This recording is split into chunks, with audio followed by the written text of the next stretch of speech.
You ever notice how sometimes the loudest thing in the room isn't a voice? It's the silence that comes after someone's been disrespected? That's what happened that Thursday in Dallas. Late spring, not too hot yet. The city humming like it was waiting for a storm. Darius Coltrane pulled up to the Lexington Tower, all clean lines and gold trim, the kind of hotel where the valets know your name before you say it. He stepped out of a black Escalade, suit sharp, shoes matte brown, no tie, just the right balance of power and ease, you know what I mean? He wasn't trying to impress anybody. He just was. Darius was there to close a $3.8 billion merger, 2 years of negotiation, all coming down to this weekend. But the second he walked in, something was off. Not loud, just this subtle change in the air. Folks in the lobby tracked him, but not the way you look at someone you admire. A couple by the espresso bar shot him that quick up-down, then whispered. A guy in a plaid golf shirt nudged his buddy, nodding toward Darius's luggage. You could feel it, the unspoken question floating around. Who does this guy think he is? He's felt it before. Most folks like Darius have. He kept moving, calm, practiced, never letting it show. The clerk at the desk, young, maybe mid-20s, auburn ponytail, name tag, chewing gum like she was on break at the mall, looked up. He smiled. Reservation under Darius Coltrane. She clacked away on the keyboard, glanced up. Okay, Mr. Coltrane, I'll need a credit card and ID. Darius pulled out his Centurion card, the infamous black card, heavy as a promise. She stared for half a second, then gave a little laugh, not even embarrassed. Oh wow, you carrying one of these around? Like it was a fake, a party trick. She didn't see a billionaire. She saw a black man and made a snap decision. Darius blinked, slow and measured. This wasn't new. He'd been here before. Airports, banks, even his own company's lobby. He didn't rise to it. Just let the moment stretch. Is there a problem? He asked. No, just haven't seen many of these come through here. Usually it's, executives. A couple of guests chuckled behind him, and that was it. The last straw. He reached for his phone, voice low and even. It's me. No, don't go in yet. Cancel the room block and call Raymond. The merger's off. The clerk didn't react at first, like the words didn't land. He looked her dead in the eye. I'll find somewhere else to stay. He rolled his bag out the door. Not a scene, not a tantrum, just calm, controlled, done. The real noise was about to hit. Upstairs, Bentley Group's execs were relaxing, expecting a win. The assistant manager, Kelsey, burst in, pale. He's gone. Merger's off. Silence, then panic. What happened? Front desk mishandled the check-in, Kelsey said. She mocked his card. In public, in front of guests. Howard, the COO, shook his head. You mean she racially profiled him? No one had to answer. They all knew. This wasn't just an oops moment. This was a bomb. Back at the desk, Megan the clerk tried to play it off. Guy tried to check in with a fake Centurion or something, she shrugged. Kelsey pulled up the reservation. There he was, platinum guest, CEO, billionaire. The reason the Bentley Group and half the hotel's profits were even in Dallas that weekend. He just canceled everything, Megan. The merger, the rooms, all of it. Megan stared, mouth open, finally getting it. Too late. Darius didn't go far. Just across the street, to a boutique place. No marble, no fuss, just respect at the door. That's all he ever wanted.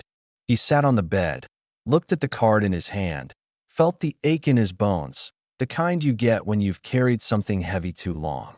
His phone buzzed. Camille, his sister, heard you pulled the plug. You good? He started to type back, thought about telling her how even now, with all the money, all the power, people still look at him sideways, still question his right to the room. Instead, he just wrote, just tired. This wasn't new. In college, a professor once asked, who's paying your tuition? Not how's class going. Just suspicion, just doubt. Even now, with his name on the building, investors asked if he was in sales, not the boss. It's the look, like the world's never quite sure you belong. At the boutique hotel, the manager sent up water and fruit. The bellhop, Jaden, smiled. My dad's in tech, said you built something nobody else did. That landed. Sometimes, respect shows up in small moments. By next morning, the Lexington was chaos. Bentley execs got the email, merger off, negotiations done. The hotel was losing millions. Megan was called into HR, legal in the room, the whole thing spinning out of control. She tried to explain, but all anyone heard was, "I didn't think." Susan, the regional director, just said, "You didn't think, and now he's not coming back." And neither is that deal. Meanwhile, the story spread, first on Twitter, then everywhere. A thread went viral. A black CEO was laughed at while using his own card. The next morning, he killed a $3.8 billion deal. It had bullet points, screenshots, names. Within hours, millions had read it. News anchors argued over the details, but it didn't matter. The truth was out. Power doesn't always raise its voice. Sometimes, it just leaves. That night, Darius pulled out a folder, photos of him and his dad, a grease-stained shirt, a young Darius barely out of college. An old rejection letter from a state scholarship, still yellowed at the edges.